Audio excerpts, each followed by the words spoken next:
Force Majeure. July 19, 2020 by Anna von Reitz. There are widespread rumors that the world economy may be facing a force majeure, the equivalent of an act of God event where the world governments basically say, "Ah, shucks, folks, all bets are off.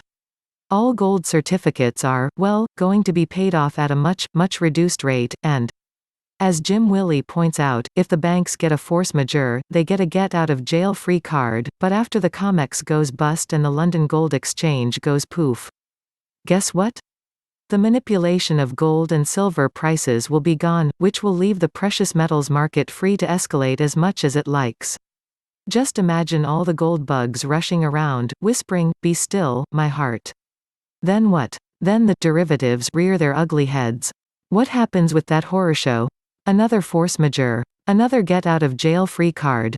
Except what happens then?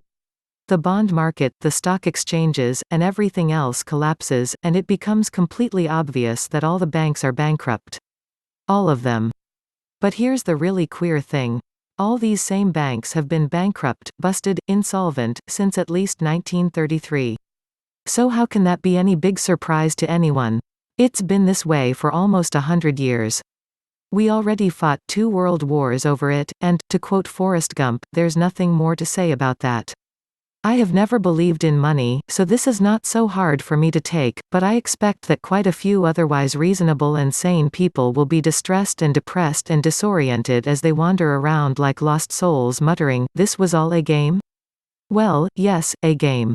A nasty game. It encourages people to believe in things that simply aren't true, and to take these lies and delusions very seriously, too. It's really nothing more than a stingy, mean-spirited control mechanism that pleased the sons of Saturn, and now, they are gone. So, don't be afraid of any force majeure. Prepare for it, but don't be frightened. It's just a clearing of the decks, a sweeping away of the past. The true God is forever faithful and the earth is our inheritance. Anything that ever had value, still does. Value yourselves and your children. Value your homes and your sea and your woodlands. Value your friends and your animals and the peace. Value the flowers in your garden. Value the true God and the stars above. Know that you are all wealthy beyond the wildest dreams of Midas. And fear nothing at all.